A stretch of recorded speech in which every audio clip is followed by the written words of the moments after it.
ایک اور واقعہ عرض کرنا چاہوں گا۔ ایک روایت میں ہے ایک دن بنو لحان نے آ کر عرض کی، بنو لحان ایک قبیلہ تھا، انہوں نے آ کر عرض کی یا رسول اللہ صلی اللہ علیہ وسلم ہمارے سردار جد بن قیس ہیں۔ انہوں نے آ کر عرض کی یا رسول اللہ صلی اللہ علیہ وسلم ہمارے سردار جو ہیں وہ جد بن قیس ہیں۔ تو آپ صلی اللہ علیہ وسلم نے فرمایا تم نے اس کو کس وجہ سے سردار بنایا؟ پھر آپ صلی اللہ علیہ وسلم نے ارشاد فرمایا، سوال کیا بھئی اس کی کیا وجہ تھی اس کو سردار بنانے کی آپ کی؟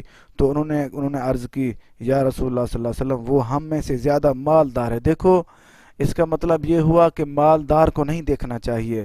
اگر کوئی بندہ مالدار ہو وہ ہماری نظر اور اللہ تعالیٰ اور اس کے رسول پاک صلی اللہ علیہ وسلم کی نظر میں وہ بہترین نہیں ہے۔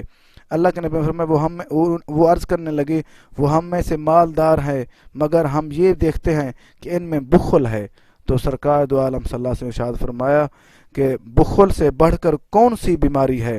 اللہ کے نبی نے فرمایا وہ مالدار ہے تو کوئی مسئلہ نہیں، لیکن اتنا بڑی بیماری اس کے اندر ہے آپ اس کو چھوڑ دیں۔ وہ آپ صلی اللہ علیہ وسلم نے فرمایا اب وہ تمہارا سردار نہیں۔ پھر انہوں نے عرض کی یا رسول اللہ صلی اللہ علیہ وسلم پھر کون ہمارا سردار ہے؟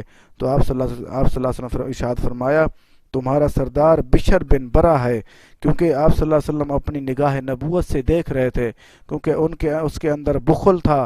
وہ مثال کے طور پہ جو بندہ مالدار ہو اس کے اندر بخل ہو، وہ بخیل ہو، وہ اللہ تعالیٰ اور اس کے رسول پاک صلی اللہ علیہ وسلم کی نظر میں وہ بہتر نہیں ہے۔ جو بندہ مال میں کم ہو، اس کے مالداری کم ہو، پیسہ تھوڑا ہو، لیکن وہ سخی ہو، وہ اللہ تعالیٰ اور اس کے رسول پاک صلی اللہ علیہ وسلم کی بارگاہ میں وہ مقبول ہے، اللہ تعالیٰ اور اس کے رسول پاک صلی اللہ علیہ وسلم کو پیارا ہے۔ یہ المستدرک کتاب المعرفت الصحابہ حدیث نمبر 5018۔ ایک اور واقعہ عرض کرنا چاہوں گا۔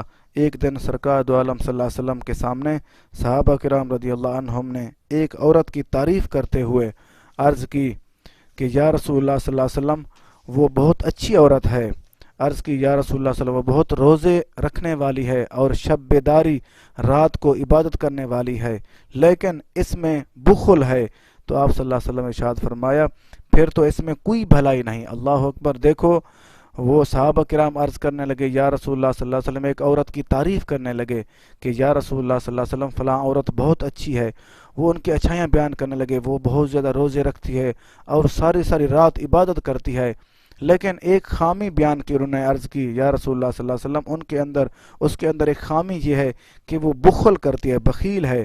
پھر سرکار دو عالم صلی اللہ سے ارشاد فرمایا پھر تو اس میں کوئی بھلائی نہیں۔ اللہ اکبر! دیکھو اس کا مطلب یہ ہوا کہ انسان جتنی عبادتیں کرتا رہے، جتنے روزے رکھتا رہے، ساری رات اس کی عبادت میں گزر جائے، لیکن وہ بخیل ہو، اس میں سمجھ لیں اس نے کوئی نیکی کی ہی نہیں۔ اللہ اکبر! دیکھو ہمیں سب سے پہلے یہ چیز کوشش کرنی چاہیے اس چیز کی کہ ہم بخل سے جان چھڑائیں اور سخاوت اختیار کریں۔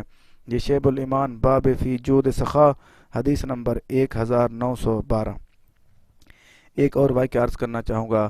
حضرت سیدنا یحییٰ بن زکریا علیہ السلام نے شیطان کو اس کی اصلی صورت میں دیکھا تو آپ علیہ السلام نے فرمایا اے شیطان مجھے یہ بتا تجھے لوگوں میں سب سے زیادہ محبوب یعنی کہ پیارا کون ہے، تو اور اس سے تجھے سب سے زیادہ نفرت کس سے ہے؟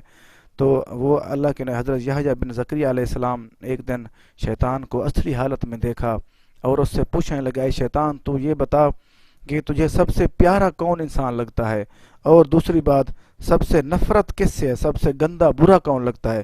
تو شیطان نے کہا مجھے بخیل مومن لوگوں میں سب سے زیادہ پیارا ہے۔ اللہ اکبر! دیکھو شیطان کو بھی وہ انسان اچھا لگتا ہے جو بخیل ہو، بخل کرتا ہو، اور میں فاسق سخی سے سب سے زیادہ نفرت کرتا ہوں، لیکن وہ فاسق سخی وہ کرتا برے کام ہو لیکن سخاوت کرتا ہو، وہ شیطان کہتا ہے اس سے میں نفرت کرتا ہوں۔ کیوں؟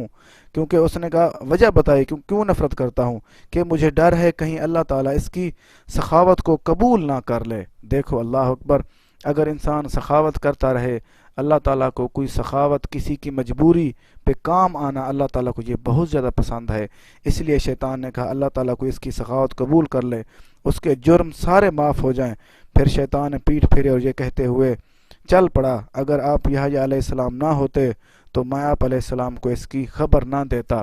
جو شیطان پریشان ہونے لگا، پچھتانے لگا کیونکہ آپ یحییٰ علیہ السلام ہیں، کیونکہ اگر مجھے پتہ ہوتا کہ آپ ہیں، آپ نہیں ہیں، تو میں آپ کو یہ بات بالکل نہ بتاتا، کیونکہ یہ بتانے کا نقصان یہ ہوا لوگوں کو پتہ چل جائے گا، لوگ سخاوت کرنے لگ جائیں گے، کیونکہ شیطان کو پریشانی ہوگی۔